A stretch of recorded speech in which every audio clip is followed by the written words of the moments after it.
आज से शुरू होने वाले विशेष वर्चुअल शिखर सम्मेलन की मेजबानी भारत करेगा। इस सम्मेलन में 120 से ज्यादा देशों को आमंत्रित किया गया है। सम्मेलन आज सुबह 10 बजे शुरू होगा और पीएम मोदी इस सम्मेलन को संबोधित करेंगे। 2 दिवसीय सम्मेलन को the voice of global south summit का नाम दिया गया है। विशेष वर्चुअल शिखर सम्मेलन ग्लोबल साउथ के देशों को एक साथ लाने के लिए किया जा रहा है। 2 सत्रों में आयोजित इस समिट में 10 से 20 देश एक सत्र का हिस्सा होंगे और 2 प्रमुख सत्रों की मेजबानी पीएम मोदी करेंगे। पीएम मोदी आज शाम करीब 4 बजे कर्नाटक के हुबली में 26वें राष्ट्रीय युवा महोत्सव का उद्घाटन करेंगे, जिसकी थीम विकसित युवा विकसित भारत है। ये महोत्सव 16 जनवरी तक चलेगा। युवा महोत्सव में पूरे देश से 7,500 स्टूडेंट भाग लेंगे। 5 दिनों तक चलने वाले युवा महोत्सव के उद्घाटन समारोह में 30,000 से ज्यादा युवा शामिल होंगे। स्वामी विवेकानंद की जयंती के अवसर पर आयोजित राष्ट्रीय युवा महोत्सव में कई कंपटीशन आयोजित किए जाएंगे। प्रधानमंत्री नरेंद्र मोदी ने इजराइल का 6ठी बार प्रधानमंत्री बनने पर बेंजामिन नेतन्याहू को फोन पर बधाई दी। इस बातचीत के दौरान मोदी ने नेतन्याहू को भारत आने का न्योता भी दिया। इस दौरान दोनों नेताओं के बीच द्विपक्षीय सहयोग जारी रखने के महत्व पर सहमति भी बनी। नेतन्याहू ने पिछले महीने ही इजराइल का प्रधानमंत्री पद संभाला था। इसके बाद से ये दोनों नेताओं के बीच पहली फोन वार्ता है। इजरायली पीएमओ की ओर से जारी बयान में मोदी और नेतन्याहू की बातचीत की पुष्टि की गई है। दिल्ली में आज और कल यानी 12 और 13 जनवरी को पश्चिमी और उत्तरी इलाकों में पानी की सप्लाई ठप रहेगी, जिससे लाखों लोगों को खासी परेशानी का सामना करना पड़ेगा। इसके संबंध में दिल्ली जल बोर्ड ने बयान जारी कर लोगों को पानी स्टोर करके रखने की सलाह दी है। दरअसल हैदरपुर जल शोधन संयंत्र में नई पाइपलाइनों का आपस में जोड़ने का काम किया जा रहा है, जिसके चलते गुरुवार और शुक्रवार को कई इलाकों में पानी की सप्लाई प्रभावित रहेगी। राजधानी दिल्ली में ऑटो और टैक्सी का किराया बढ़ा दिया गया है। दिल्ली सरकार ने बढ़े किराए को लेकर नोटिफिकेशन भी जारी किया है। सरकार द्वारा जारी किए गए रेट्स के मुताबिक दिल्ली में अब ऑटो मीटर 25 रुपए की बजाय 30 रुपए से शुरू होंगे और फिर इसके बाद 9.5 रुपए प्रति किलोमीटर की बजाय हर किलोमीटर का 11 रुपए चार्ज देना होगा। नॉन एसी टैक्सी के लिए भी अब पैसेंजर्स को 40 रुपए न्यूनतम किराए के बाद प्रति किलोमीटर 17 रुपए देना होगा। इससे पहले दिल्ली में नॉन एसी टैक्सी में 14 रुपए प्रति किलोमीटर का चार्ज देना होता था। उत्तराखंड के जोशीमठ में हालात हर पल बिगड़ रहे हैं। सैकड़ों लोगों को अभी तक खतरनाक इमारतों से रेस्क्यू किया जा चुका है। अभी तक तकरीबन 700 से ज्यादा घरों में दरारें देखी गई हैं और जमीन धंसने की खबरें भी आ रही हैं। वहीं 86 घरों को असुरक्षित घोषित किया गया है। उधर जोशीमठ में पल पल के घटनाक्रमों पर केंद्रीय नेतृत्व नजर बनाए हुए है।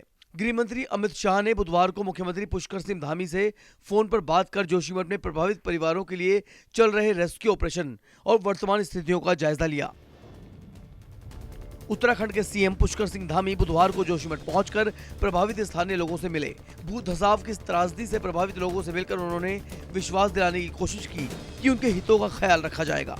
सीएम ने यह भी साफ किया कि फिलहाल प्रभावितों को जो 1.5 लाख की राशि दी जा रही है वो अंतिम राहत नहीं है। ये अंतरिम राहत है जो उन्हें फौरी तौर पर समाधान देने के लिए दी जा रही है, ताकि वो अपना सामान सुरक्षित स्थानों पर शिफ्ट कर सकें। भू धसाव से प्रभावित लोगों से भेंट के दौरान मुख्यमंत्री ने उन्हें कंबल भी बांटे।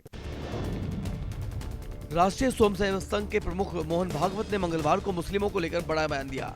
भागवत ने कहा कि देश में मुसलमानों को डरने की जरूरत नहीं है, लेकिन छोड़नी होगी श्रेष्ठता की मानसिकता। मुस्लिमों पर दिए गए भागवत के बयान से सियासी बवाल खड़ा हो गया है। विपक्षी दलों ने भागवत के बयान की तीखी निंदा की है और इसे संविधान विरोधी करार दिया है। AIMIM चीफ असदुद्दीन ओवैसी ने सवाल दागा है कि क्या भागवत संविधान से बड़े हैं। तो वहीं शिवसेना सांसद संजय राउत ने कहा कि हिंदू मुसलमान करने से हिंदुस्तान फिर से टूट जाएगा। बिहार के शिक्षा मंत्री चंद्रशेखर ने रामचरितमानस समेत कई ग्रंथों को लेकर विवादित बयान दिया है। उन्होंने कहा, मनुस्मृति, रामचरितमानस और गुरु गोलवलकर के बंच ऑफ थॉट्स ये ग्रंथ नफरत फैलाने वाले हैं। नफरत देश को महान नहीं बनाएगी, बल्कि मोहब्बत देश को महान बनाएगी। दरअसल चंद्रशेखर ने बुधवार को नालंदा ओपन यूनिवर्सिटी के 15वें दीक्षांत समारोह के दौरान ये बातें कही। उन्होंने कहा कि देश में समाज को जोड़ने के बजाय जातियों ने तोड़ा है। बिहार के बक्सर जिले में थर्मल पावर प्लांट के लिए जमीन अधिग्रहण के मुआवजे पर किसानों का प्रदर्शन उग्र हो गया।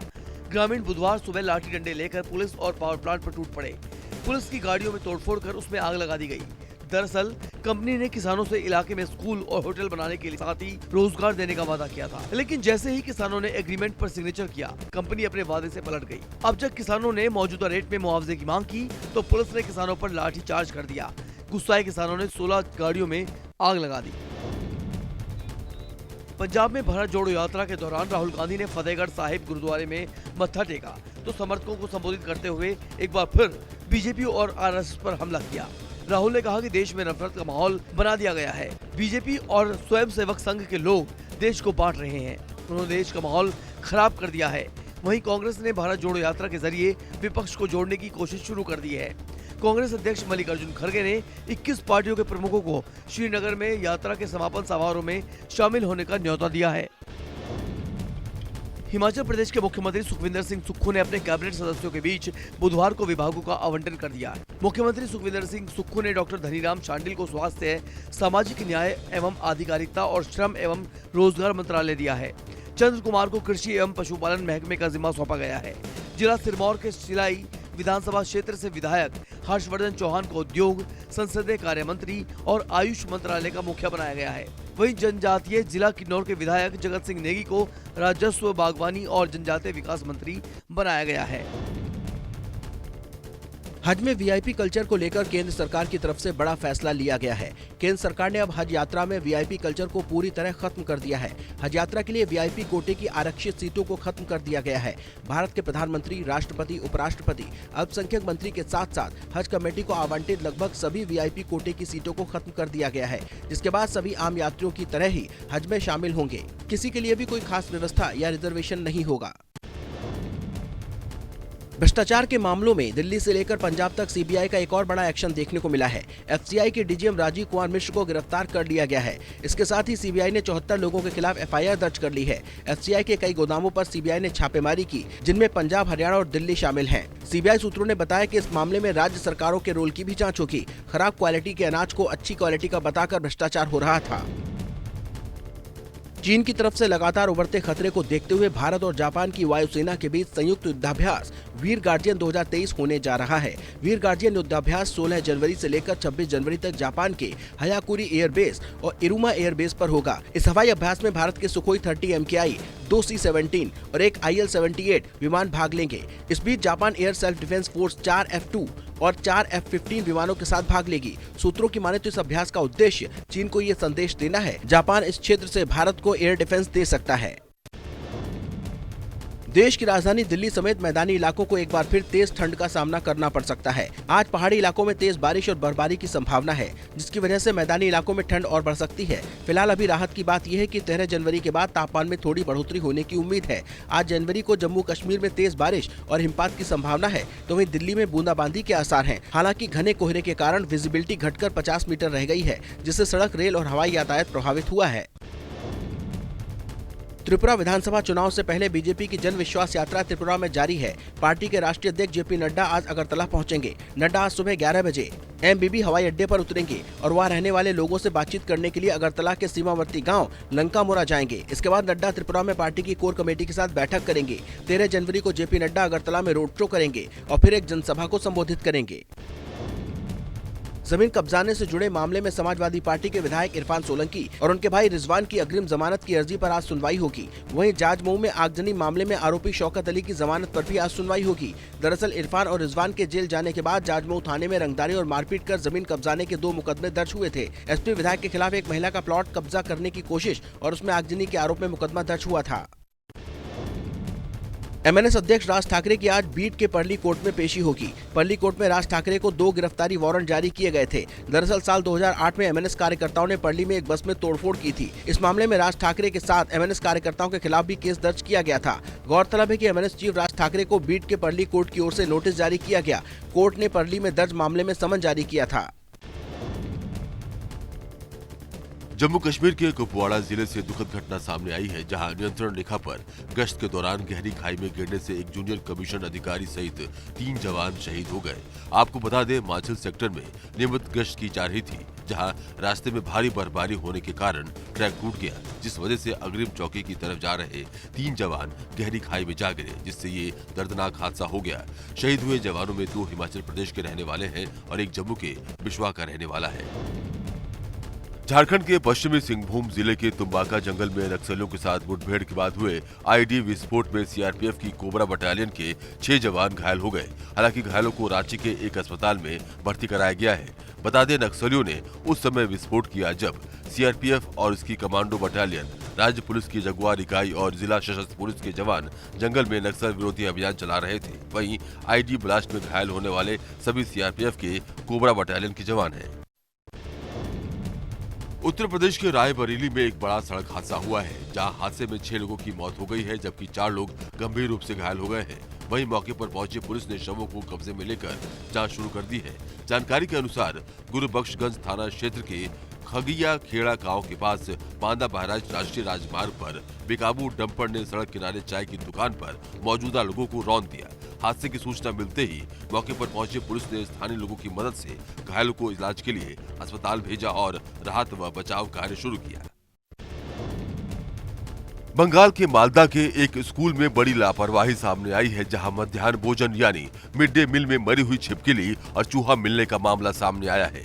मालदा जिले के साहुलगाछी विद्यानंदपुर प्राइमरी स्कूल का मामला है। हालांकि मिड डे मील में मरी हुई छिपकली और चूहा मिलने पर मालदा के जिलाधिकारी ने कहा कि ये मामला संज्ञान में आया है, इसके जिम्मेदार लोगों पर सख्त कार्रवाई की जा रही है। बता दें, इससे पहले पश्चिम बंगाल के वीरभूम जिले में मिड डे मील में मरा हुआ सांप मिलने से हड़कंप मच गया था।